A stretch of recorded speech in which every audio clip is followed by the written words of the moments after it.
നമ്മളെല്ലാവരും ദിവസവും ഒരുപാട് കാര്യങ്ങൾ കാണുകയും നിരീക്ഷിക്കുകയും ചെയ്യാറുണ്ട് അല്ലേ? എന്നാൽ നഴ്സിംഗ് ഗവേഷണത്തിന്റെ കാര്യത്തിൽ ഈ സാധാരണ നോട്ടം എങ്ങനെയാണ് വിവരങ്ങൾ ശേഖരിക്കാനുള്ള ഒരു ശക്തമായ ശാസ്ത്രീയ ഉപകരണമായി മാറുന്നത്? അതാണ് നമ്മളിന്ന് നോക്കാൻ പോകുന്നത്. അപ്പോ ഇതാണ് ഏറ്റവും പ്രധാനപ്പെട്ട ചോദ്യം.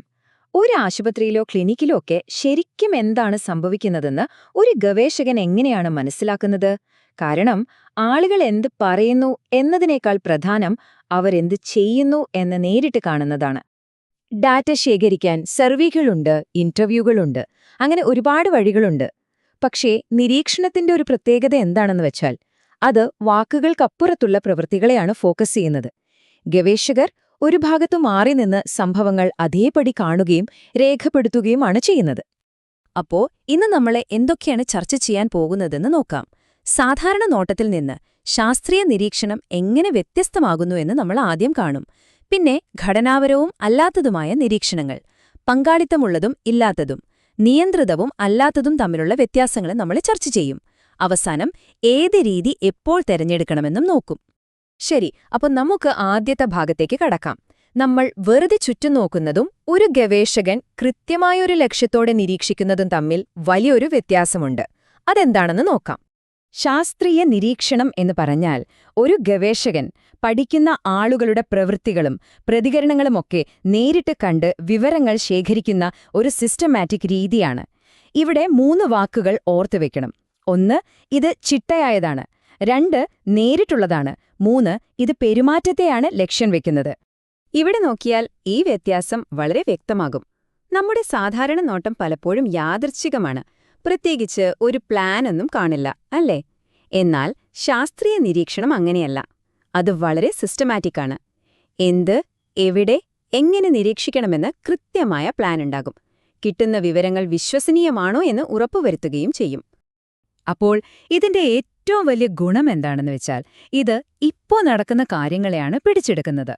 ഒരാളോട് പിന്നീട് നിങ്ങൾ അന്ന് എങ്ങനെയാണ് പെരുമാറിയത് എന്ന് ചോദിക്കുമ്പോൾ ചിലപ്പോൾ ഓർമ്മക്കുറവ് കൊണ്ടോ മറ്റോ ഉത്തരത്തിൽ മാറ്റങ്ങൾ വരാം. പക്ഷേ നേരിട്ട് കാണുമ്പോൾ ആ പ്രശ്നമില്ല. യഥാർത്ഥ പെരുമാറ്റം അതേപടി കിട്ടും.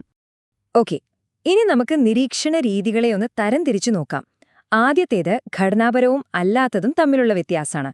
അതായത് ഒരു കൃത്യമായ പ്ലാനോടുകൂടി നിരീക്ഷിക്കണോ അതോ സ്വാഭാവികമായി കാണുന്നതെല്ലാം രേഖപ്പെടുത്തണോ? ഘടനാപരമായ നിരീക്ഷണത്തിൽ അളക്കാൻ പറ്റുന്ന കാര്യങ്ങൾക്കാണ് പ്രാധാന്യം. എന്തൊക്കെയാണ് നോക്കേണ്ടതെന്ന് മുൻകൂട്ടി തയ്യാറാക്കിയൊരു ചെക്ക്ലിസ്റ്റോ മറ്റോ ഗവേഷകന്റെ കയ്യിലുണ്ടാകും. നേരെ മറിച്ച് ഘടനാപരമല്ലാത്ത നിരീക്ഷണം ഗുണപരമായ ഒന്നാണ്. അവിടെ മുൻകൂട്ടി തയ്യാറാക്കിയ പ്ലാനൊന്നുമില്ല. സ്വാഭാവികമായി സംഭവിക്കുന്ന, ചിലപ്പോൾ നമ്മൾ ഒട്ടും പ്രതീക്ഷിക്കാത്ത കാര്യങ്ങൾ വരെ രേഖപ്പെടുത്താൻ ഇത് സഹായിക്കും. നഴ്സിംഗ് ഫീൽഡില് ഇതിന് നല്ല ഉദാഹരണങ്ങളുണ്ട്. നഴ്സുമാർ കൈ കഴുകുന്നതിനുള്ള നിയമങ്ങൾ കൃത്യമായി പാലിക്കുന്നുണ്ടോ? അല്ലെങ്കിൽ ഒരു രോഗിയെ പരിചരിക്കാൻ എത്ര സമയമെടുക്കുന്നുണ്ട്? ഇതൊക്കെ അറിയാൻ ഒരു ചെക്ക് ലിസ്റ്റ് ഉപയോഗിച്ച് നിരീക്ഷിക്കാം. അപ്പൊ നമുക്ക് കൃത്യമായ ഡാറ്റ കിട്ടും.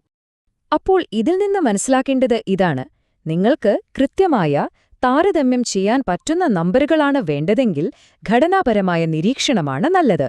എന്നാൽ ഒരു സാഹചര്യത്തെക്കുറിച്ച് കൂടുതൽ ആഴത്തിൽ മനസ്സിലാക്കാനും അതിന്റെ കഥകൾ അറിയാനുമാണ് താൽപ്പര്യമെങ്കിൽ ഘടനാപരമല്ലാത്ത നിരീക്ഷണം തെരഞ്ഞെടുക്കണം. ഇനി അടുത്ത തരംതിരിവിലേക്ക് പോകാം. ഇവിടെ ചോദ്യം ഗവേഷകന്റെ റോളിനെക്കുറിച്ചാണ്. ഗവേഷകൻ പഠിക്കുന്ന ഗ്രൂപ്പിന്റെ ഒരു ഭാഗമാകണോ അതോ ഒരു പുറത്തുനിന്നുള്ളയാളായി മാറി നിന്ന് നിരീക്ഷിക്കണോ? പങ്കാളിത്തത്തോടെയുള്ള നിരീക്ഷണത്തിൽ ഗവേഷകൻ ആ ഗ്രൂപ്പിൽ ചേരുന്നു. അപ്പോൾ തങ്ങളെ നിരീക്ഷിക്കുന്നുണ്ടെന്ന് അവിടെയുള്ളവർക്ക് അറിയാം. ഇതിന്റെ ഗുണമെന്താണെന്ന് വെച്ചാൽ ഒരു ഇൻസൈഡർ എന്ന നിലയിൽ കാര്യങ്ങൾ കൂടുതൽ ആഴത്തിൽ മനസ്സിലാക്കാൻ പറ്റും. എന്നാൽ പങ്കാളിത്തമില്ലാത്ത നിരീക്ഷണത്തിൽ ഗവേഷകൻ ദൂരെ നിന്നാണ് കാര്യങ്ങൾ കാണുന്നത്. ആരും അറിയുന്നില്ല. അതുകൊണ്ട് ആളുകളുടെ പെരുമാറ്റം 100% സ്വാഭാവികമായിരിക്കും. അപ്പോൾ പങ്കാളിത്ത നിരീക്ഷണത്തിന് ഒരു വലിയ വെല്ലുവിളിയുണ്ട്. അതിനെയാണ് ഹോത്തോൺ പ്രഭാവം എന്ന് പറയുന്നത്. ലളിതമായി പറഞ്ഞാൽ, നമ്മളെ ആരോ ശ്രദ്ധിക്കുന്നുണ്ടെന്ന് അറിഞ്ഞാൽ നമ്മുടെ പെരുമാറ്റം കുറച്ചൊന്ന് മാറും, അല്ലേ? കുറച്ചുകൂടി നന്നായി പെരുമാറാൻ ശ്രമിക്കും. ഈ ഒരു പ്രതിഭാസമാണ് ഹോത്തോൺ ഇഫക്റ്റ്. ഈ പറയുന്ന കാര്യം അത് വ്യക്തമാക്കുന്നുണ്ട്. നിരീക്ഷിക്കപ്പെടുന്നുണ്ടെന്ന് അറിയുമ്പോൾ ആളുകളുടെ പെരുമാറ്റം സ്വാഭാവികമായിരിക്കില്ല. അവർ ഒരുപക്ഷെ ഏറ്റവും ഐഡിയൽ ആയിട്ടുള്ള രീതിയിൽ പെരുമാറാൻ തുടങ്ങും. ഇത് ഗവേഷണത്തിന്റെ ഫലത്തെ കാര്യമായി ബാധിക്കും. അതുകൊണ്ട് ഗവേഷകന് ഇവിടെ ഒരു തിരഞ്ഞെടുപ്പ് നടത്തണം. ഒരു ഇൻസൈഡറായി നിന്ന് കാര്യങ്ങൾ ആഴത്തിൽ മനസ്സിലാക്കുന്നതാണോ പ്രധാനം, അതോ പുറത്തുനിന്ന് അവരുടെ സ്വാഭാവിക പെരുമാറ്റം ഒട്ടും മാറ്റമില്ലാതെ പകർത്തുന്നതാണോ പ്രധാനം? ഇത് ശരിക്കും ഒരു ട്രേഡ് ഓഫ് ആണ്. ഇനി നമ്മൾ നോക്കാൻ പോകുന്നത് അവസാനത്തെ കാറ്റഗറിയാണ്. നിരീക്ഷണം എവിടെ വെച്ച് നടക്കുന്നു എന്നതിനെ ആശ്രയിച്ചുള്ള തരംതിരിവ്. അതായത്, ഒരു ലാബിൽ വെച്ചാണോ അതോ യഥാർത്ഥ ലോകത്താണോ? നിയന്ത്രിത നിരീക്ഷണം എന്ന് പറയുമ്പോൾ പേര് സൂചിപ്പിക്കുന്നത് പോലെ തന്നെ ഒരു ലാബ് പോലെ എല്ലാം നിയന്ത്രിതമായിരിക്കും. കൃത്യമായ ഉപകരണങ്ങൾ ഉപയോഗിക്കാം. അതുകൊണ്ട് ഡാറ്റയ്ക്ക് നല്ല കൃത്യതയുണ്ടാകും. എന്നാൽ അനിയന്ത്രിത നിരീക്ഷണം നടക്കുന്നത് ഒരു ആശുപത്രി വാർഡോ ക്ലിനിക്കോ പോലെയുള്ള സ്വാഭാവികമായ സാഹചര്യങ്ങളിലാണ്. ഇവിടെ ഗവേഷകന്റെ ഇടപെടലുകളൊന്നും തന്നെയില്ല. എല്ലാം റിയൽ ലൈഫായിരിക്കും. ചുരുക്കി പറഞ്ഞാൽ, നിങ്ങൾക്ക് വളരെ പ്രിസൈസായ കൃത്യതയുള്ള ഡേറ്റയാണ് വേണ്ടതെങ്കിൽ നിയന്ത്രിത നിരീക്ഷണം തിരഞ്ഞെടുക്കാം. മറിച്ച് ആളുകളുടെ യഥാർത്ഥ ജീവിതത്തിലെ പെരുമാറ്റത്തിന്റെ ഒരു കംപ്ലീറ്റ് പിക്ചറാണ് വേണ്ടതെങ്കിൽ അനിയന്ത്രിതമായ നിരീക്ഷണമാണ് ഏറ്റവും നല്ലത്. ശരി, അപ്പൊ നമ്മൾ ഇത്രയും കാര്യങ്ങൾ പഠിച്ചു. ഇനി ഏറ്റവും പ്രധാനപ്പെട്ട ചോദ്യം ഇതാണ്: നമ്മുടെ ഗവേഷണത്തിന് ഏറ്റവും ശരിയായ രീതി എങ്ങനെ തെരഞ്ഞെടുക്കും? അതിന് ഈ കാര്യങ്ങളെല്ലാം ഒന്ന് ഒരുമിച്ച് വെച്ച് നോക്കണം. ഈ ടേബിൾ നോക്കിയാൽ കാര്യങ്ങളെ എളുപ്പത്തിൽ മനസ്സിലാവും. ഓരോ രീതിക്കും അതിന്റേതായ ഗുണവും ദോഷവുമുണ്ട്. കണ്ടില്ലേ? ഘടനാപരമായ രീതിയിൽ ഡേറ്റ വസ്തുനിഷ്ഠമായിരിക്കും, പക്ഷെ വിശദാംശങ്ങൾ കുറയും. പങ്കാളിത്തത്തോടെ നിരീക്ഷിക്കുമ്പോൾ ഒരു ഇൻസൈഡറുടെ കാഴ്ചപ്പാട് കിട്ടും, പക്ഷേ ഹോത്തോൺ ഇഫക്റ്റ് ഒരു പ്രശ്നമാണ്. അപ്പോൾ നമ്മൾ ചെയ്യേണ്ടത് നമ്മുടെ ഗവേഷണ ചോദ്യം എന്താണെന്ന് നോക്കി അതിന് ഏറ്റവും ചേർന്ന രീതി തിരഞ്ഞെടുക്കുക എന്നതാണ്. ഇനി വേറെ 2 പ്രധാന തീരുമാനങ്ങൾ കൂടിയുണ്ട്. എപ്പോൾ എത്ര നേരം നിരീക്ഷിക്കണമെന്നുള്ളത്. ഒന്ന്, ഇവന്റ് സാമ്പിളിംഗ്, അതായത് ഒരു ഇഞ്ചക്ഷൻ കൊടുക്കുന്നത് പോലെയുള്ള ഒരു സംഭവം തുടക്കം മുതൽ ഒടുക്കം വരെ നിരീക്ഷിക്കുന്നത്.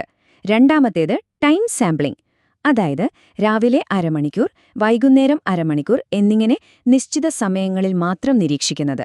ഇതും നമ്മുടെ പഠനത്തിനനുസരിച്ച് തിരഞ്ഞെടുക്കണം. അപ്പോൾ നമ്മൾ ഇത്രയും നേരം സംസാരിച്ചതിന്റെയെല്ലാം കാതലായ കാര്യം ഇതാണ്: ഏറ്റവും മികച്ച നിരീക്ഷണ രീതി എന്ന ഒന്നില്ല.